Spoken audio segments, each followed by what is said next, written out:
Got another problem with this Origin 20. Um, this thing does not sound good.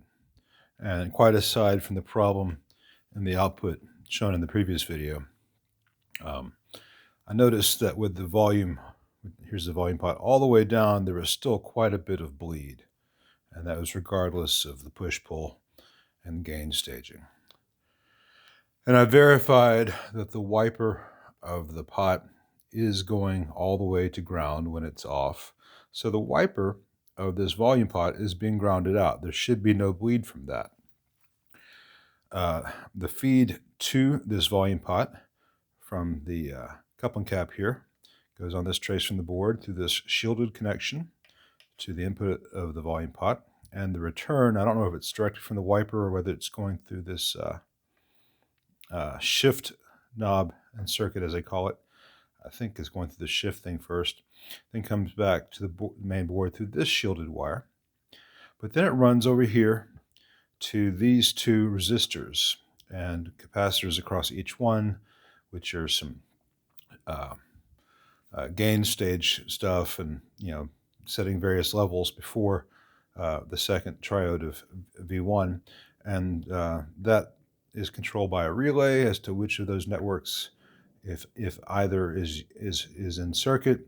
It also switches a cathode bypass cap on V2B's cathode as well. But what I noticed is that the input signal comes here to right by where the signal comes through this network and then goes to V2A. So here's where the bleed is. This connection, which then goes to these two resistors and then to the V1A's grid, is right here by all these connections going to V1B's grid. So even with the signal turned off at the volume, the input signal is still feeding it. And so you have the signal before V1A bleeding into the signal going into V1B. And that bleed is out of phase with anything that you've amplified. So you've got two out of phase signals bleeding into each other. And that's going to be local negative feedback, essentially. It's going to make the whole thing sound like ass, which it does. So I think what I need to do on this to fix this, and it's a fairly simple solution, is verify that this shielded wire is going to ground here, that I've not disconnected the ground, and snip off this little quick connect. Get these two resistors up in the air. One's the grid leak, one's the grid stopper. Once these are up in the air over here and the wire's connected over here, that will take out that bleed, or should. But this is a newish amp, probably under warranty. So there's my dilemma. Do I keep it as Marshall designed it, or do I actually make it sound good?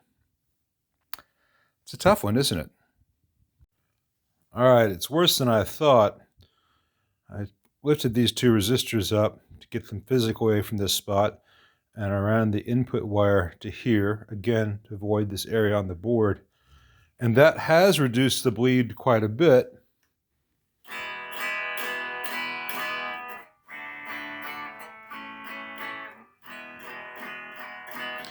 So that has reduced it, but there are other sources of bleed. Now here, I'm going to disconnect the send to the gain pot and from the gain pot. So right now, there should be no signal path going to V2B, so we should hear nothing. It has a grid leak resistor, so the tube should bias fine, but without that in place, that is a huge amount of nasty bleed. And that is the sound of not my problem. That is the sound of a major flaw in the board layout of the Origin 20. And I would have to pull everything and undo traces and do a lot of work. And unless someone wanted me to do all the full mods, like the head first stuff, just not worth it. That is with all that you just heard was with the front panel volume off. So I have, doing this did reduce it quite a bit. And the amp should sound a little bit better. Let's see.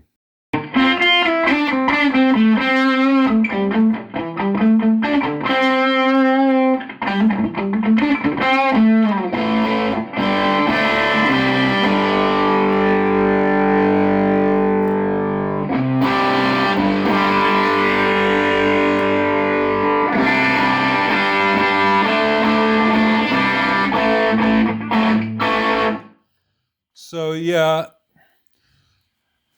getting rid of some of that local negative feedback, read bleed, has definitely given the amp more gain than it had in the previous playing video, but it certainly is still there. You know, again, it is what it ain't. And Marshall really expects a lot of people to just look at that logo and not listen to what the amps actually sound like. And that's pretty sad. That's just the reality of this. And it's not, oh man, they use a PCB. PCB's crap. A 72 Marshall sounds awesome. A 72 Marshall has a PCB. It's not the PCB. It's who designs and lays out the PCB.